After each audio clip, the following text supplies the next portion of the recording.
राम मित्रों, जय श्री बालाजी महाराज। बाबा के सभी भक्तों को जय श्री राम, जय श्री बालाजी।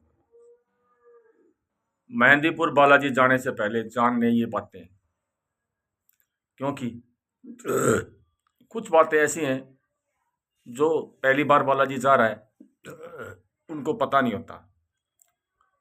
तो आप मेहंदीपुर बालाजी से जाने से पहले इस वीडियो को देखें और ये बातें आप अवश्य जान लें, ताकि आपकी यात्रा सफल हो सके और आपका जो भी संकट है, जो मनोकामना, वो पूरी हो सके। पहले तो जो मेहंदीपुर बालाजी का जो मंदिर है वो एक स्वयंभू मंदिर है, यानी कि बाबा की जो वहाँ पर तस्वीर मूर्ति है वो ना किसी ने बनाई है, ना किसी ने स्थापित की है, वो अपने आप वहाँ पे प्रकट हुई हैं। और उनके साथ में श्री प्रेतराज सरकार जी और भैरव बाबा की जो मूर्तियाँ हैं वो भी स्वयं प्रकट हैं। और ये जो मंदिर है ये हजारों साल पुराना है, कम से कम 1000 साल पुराना मंदिर है बाबा का। बाल रूप में श्री बालाजी महाराज विराजमान है, इसीलिए उन्हें बालाजी महाराज कहते हैं, क्योंकि वो बाल रूप में हनुमान जी का ही स्वरूप है जो बाल रूप में विराजमान है। वहां पे कुछ पहली बार जब कोई जाता है तो विचलित हो जाता है। क्यों हो जाता है? क्योंकि वहां की तस्वीरें कुछ ऐसी होती हैं जिसे देख के आप विचलित हो जाते हैं। आपको जगह जगह संकट वाले मिलेंगे, औरतों के बाल खुले मिलेंगे, कोई चिल्ली मार रहा है, कोई गर्दन घुमा रहा है, कोई कूद रहा है, कोई लेट रहा है, कोई पैर मार रहा है। यानी कि जब पहली बार जाएंगे ना, आप विचलित हो जाएंगे। और वैसे भी जो पहली बार जाने वाले होते हैं वो घबरा जाते हैं कि जाएं कि नहीं जाएं, वो डर जाते हैं।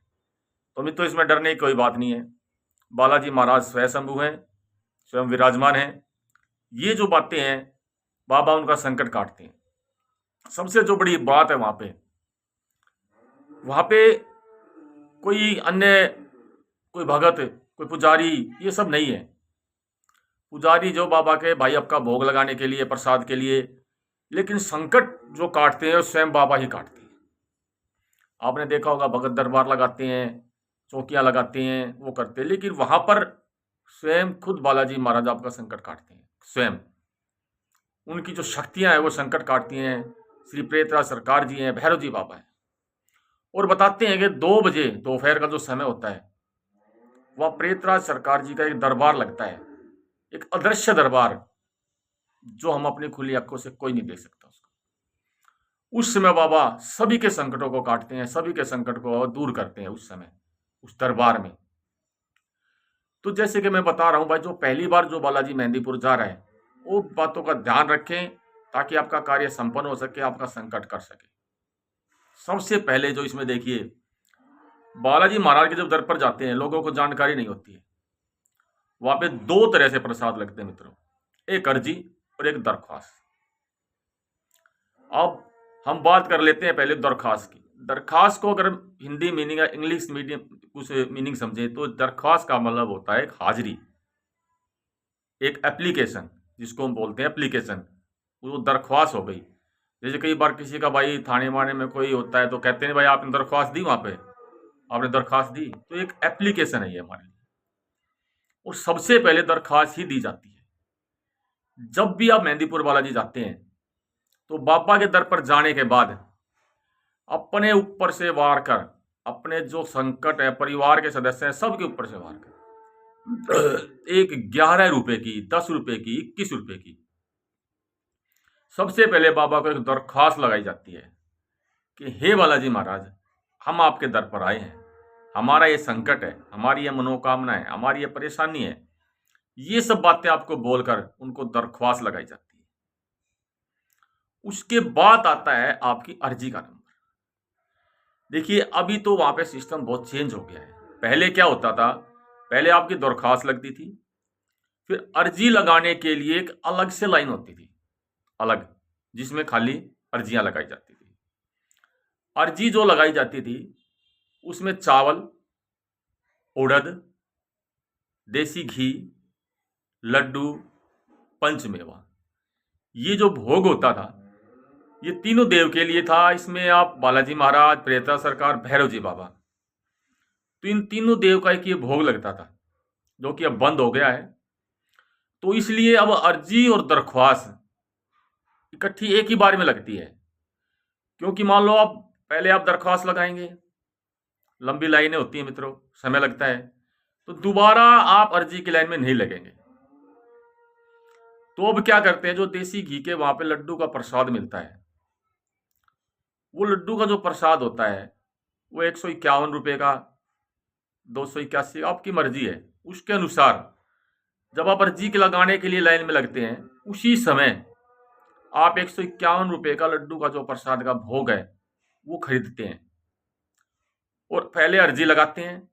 अर्जी मतलब जो आप 11 रुपये लगा रहे हैं वो गले में डाल देते हैं और साथ में बाबा को अर्जी। अब अर्जी का मतलब भी क्या हो गया, अर्जी दे दी आपने, यानी कि हम बाबा को एक प्रार्थना कर रहे हैं। तो ये अर्जी का जो प्रसाद है वो भी ऐसे ही पहले बालाजी महाराज को, फिर भैरव बाबा जी को, फिर प्रेतरा सरकार को, कोतवाल कप्तान को, इस तरह से भोग लगता है और भोग लगा के हम फिर वापस निकलाते हैं बाहर। पहले क्या होता था मित्रों, जो हमें प्रसाद मिलता था उसमें हमें 4 लड्डू मिलते थे खाने के लिए, या रोगी के लिए, या कोई भी अर्जी लगाता था, 4 लड्डू खाए जाते थे। अब उसमें से थोड़ा थोड़ा भोग आपका लगा दिया जाता है, पूरा डिब्बा आपको दिया जाता है। अब आप मान लो पूरा परिवार गया हुआ है तो आप उनको ग्रहण कर लेंगे, 1-2 आदमी गए तो ग्रहण नहीं कर पाते। तो इसका आप कहीं गाय को, या भाई बहुत से बैठे रहते हैं मांगने वाले वहाँ पे जो हैं गरीब आदमी, आप उनको दान दे सकते हैं उसको, तो वो ले लेते हैं। तो आप उनको ले लीजिए, दे दीजिए, उसका अपमान न कीजिए। अब उसके बाद आपको, बहुत से लोग क्या करते हैं, तुरंत अपने वहां से निकलते हैं, अपने रूम पे धर्मशाला में चले जाते हैं। ये बहुत गलत है। सबको पता है हनुमान जी कैसे खुश होते हैं। हनुमान जी खुश होते हैं श्री राम से। तो अब लाइन में जब लग रहे हैं तब भी राम राम का आपको जाप करना होता है। बहुत से लोग बातें करते रहते हैं, नहीं नहीं, आप सिर्फ राम का जाप करो, अपनी प्रार्थना बताओ हनुमान जी को, बालाजी महाराज को, सीताराम का जाप करो, सीताराम जय जय राम, सीताराम जय जय राम। तो जैसे मैं कह रहा हूं, जैसे आप दरबार से निकलने के बाद फिर बिल्कुल सामने जो मंदिर है, जो भवन है, वो है सीताराम भगवान का। आपको सीताराम के दर्शन करने होते हैं। फिर आप सीताराम के दर्शन करें। वहां पे कोई प्रसाद नहीं चढ़ता है, अपनी श्रद्धा के अनुसार आप जो भी दक्षिणा चढ़ाना चाहे बाबा के भवन में चढ़ा सकते हैं। तो ये तो कहानी हो गई यहाँ की। अब आती है बात जो लोगों को बहुत कम पता है, और कुछ लोगों ने, जैसे भाई ठीक है, हम भी मानते हैं कि वहां पे 3 ही देव हैं जो मेन देव हैं, हम उनको कहते हैं मेन देव 3, बालाजी महाराज, भैरव जी बाबा और प्रेतरा सरकार। लेकिन इसके अलावा भी शक्तियां हैं, किसी का बंधन है, किसी शरीर पे बंधन है, किसी संकट का बंधन है। तो उसके लिए हमें क्या करना होता है, ऐसा करने के बाद अब आप अपने रूम पर आराम से जा सकते हैं, चाय पानी नाश्ता आप कर सकते हैं, कोई दिक्कत नहीं है। अब आपको मित्रों जाना होता है 3 पहाड़ी मंदिर में। 3 पहाड़ी पर पंचमुखी हनुमान जी का मंदिर है, साथ में महाकाल भैरव, महाकाली शमशान काली हैं, जहां पर आपका बंधन काटा जाता है, उतारा किया जाता है संकट के लिए स्पेशल, या किसी को नजर दोष है, उन चीजों के लिए उतारा किया जाता है। तो फिर आपको जाना होता है मित्रों, सीधा 3 पहाड़ी पर पहुंचे आप। वहां पे पहले पंचमुखी हनुमान जी को अपनी दरखास्त लगाएं, प्रार्थना बोले संकट के लिए। फिर वहां पे मिलते हैं मित्रों बंधन। आपको भैरव बाबा जी और महाकाली दोनों का बंधन लेना है और आप बंधन कटवाएं। संकट बहुत ज्यादा है, बहुत पुराना है, बहुत परेशानी है, तो आप साथ में उतारा भी करवाएं। जब आप उनसे बोलेंगे उतारा लेंगे तो हमें उतारा करवाना है, जब आप उतारा कराएंगे तो मंदिर में एक पर्ची कटती है भाई आपकी, वो पर्ची कटवाएं और अपना उतारा करवाएं। उतारा करवाने के बाद भी फिर उसके बाद भी लोग बहुत गलती करते हैं। आप वहां 10 मिनट 5 मिनट अवश्य बैठे, थोड़ा ध्यान करें। उसके बाद लोग क्या करते हैं, जिस रास्ते से आते हैं उसी से वापस जाते हैं, जो कि गलत है, क्योंकि इनमें भी आपका एक देव ऐसे हैं जो छूट जाते हैं, जबकि आपको उनके दर्शन अवश्य करने चाहिए।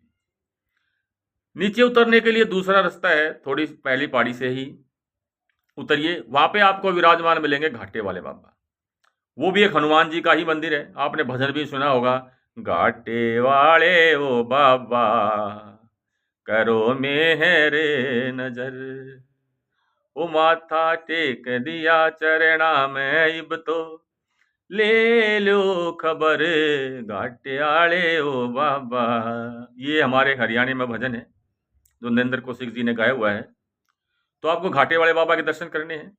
उनके दर्शन के बाद अब आप नीचे उतर जाइए। जब आप नीचे उतरेंगे, अब है आपका लास्ट, यहाँ पे आपको जाना है परिक्रमा स्थल, यानी कि जिनको लोग समाधि वाले बाबा के नाम से जानते हैं।